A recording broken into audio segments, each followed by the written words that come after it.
एक साधु देश भ्रमण के लिए पैदल निकला हुआ था। एक बार रात हो जाने पर वो किसी गांव में आनंद नाम के व्यक्ति के दरवाजे पर रुका। आनंद ने साधु की खूब सेवा की। दूसरे दिन आनंद ने बहुत सारे उपहार देकर साधु को विदा किया। साधु ने आनंद के लिए प्रार्थना की, भगवान करे तू दिनों दिन बढ़ता ही रहे। साधु की बात सुनकर आनंद हंस पड़ा और बोला, अरे महात्मा जी, जो है ये भी नहीं रहने वाला। साधु आनंद की ओर देखता रह गया और वहां से चला गया। 2 वर्ष बाद साधु फिर आनंद के घर आया और देखा कि सारा वैभव समाप्त हो गया है। पता चला कि आनंद अब बगल के गांव में एक जमींदार के यहाँ नौकरी करता है। साधु आनंद से मिलने गया। आनंद ने अभाव में भी साधु का स्वागत किया।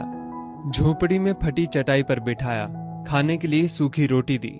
दूसरे दिन जाते समय साधु की आंखों में आंसू थे। साधु कहने लगा, हे भगवान, ये तूने क्या किया? आनंद पुनः हंस पड़ा और बोला, महाराज, आप क्यों दुखी हो रहे हैं? महापुरुषों ने कहा है कि भगवान इंसान को जिस हाल में रखे, इंसान को उसका धन्यवाद करके खुश रहना चाहिए। समय सदा बदलता रहता है और सुनो, ये भी नहीं रहने वाला।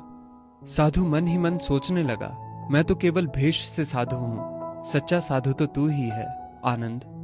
कुछ वर्ष बाद साधु फिर यात्रा पर निकला और आनंद से मिला तो देखकर हैरान रह गया कि आनंद अब तो जमींदारों का जमींदार बन गया है। मालूम हुआ कि जिस जमींदार के यहाँ आनंद नौकरी करता था वो संतान विहीन था। मरते समय वो अपनी सारी जायदाद आनंद को दे गया। साधु ने आनंद से कहा, अच्छा हुआ वो जमाना गुजर गया, भगवान करे अब तू ऐसा ही बना रहे।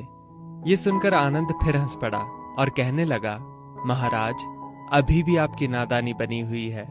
साधु ने पूछा, क्या ये भी नहीं रहने वाला? आनंद ने उत्तर दिया, हाँ, या तो ये चला जाएगा या फिर इसको अपना मानने वाला ही चला जाएगा।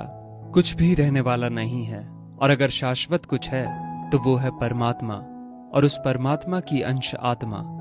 आनंद की बात को साधु ने गौर से सुना और चला गया। साधु कई साल बाद फिर लौटता है तो देखता है कि आनंद का महल तो है, किंतु कबूतर उसमें गुटरगू कर रहे हैं और आनंद का देहांत हो गया है। बेटियां अपने अपने घर चली गईं, बूढ़ी पत्नी कोने में पड़ी है। साधु कहता है, अरे इंसान, तू किस बात का अभिमान करता है? क्यों इतराता है? यहाँ कुछ भी टिकने वाला नहीं है। दुख या सुख कुछ भी सदा नहीं रहता। तू सोचता है पड़ोसी मुसीबत में है और मैं मौज में हूं, लेकिन सुन, ना मौज रहेगी और ना ही मुसीबत। सच्चे इंसान वे हैं जो हर हाल में खुश रहते हैं। मिल गया माल तो उस माल में खुश रहते हैं, और हो गए बेहाल तो उस हाल में खुश रहते हैं। साधु कहने लगा, धन्य है आनंद तेरा सत्संग, और धन्य है तुम्हारे सतगुरु। मैं तो झूठा साधु हूं, असली फकीरी तो तेरी जिंदगी है। अब मैं तेरी तस्वीर देखना चाहता हूं, कुछ फूल चढ़ाकर दुआ तो मांग लूं। साधु दूसरे कमरे में जाता है तो देखता है कि आनंद ने अपनी तस्वीर पर लिखवा रखा है, आखिर में ये भी नहीं रहेगा। खूबी और खामी दोनों ही होती है हर इंसान में। जो तराशता है उसे खूबी नजर आती है, और जो तलाशता है उसे खामी नजर आती है।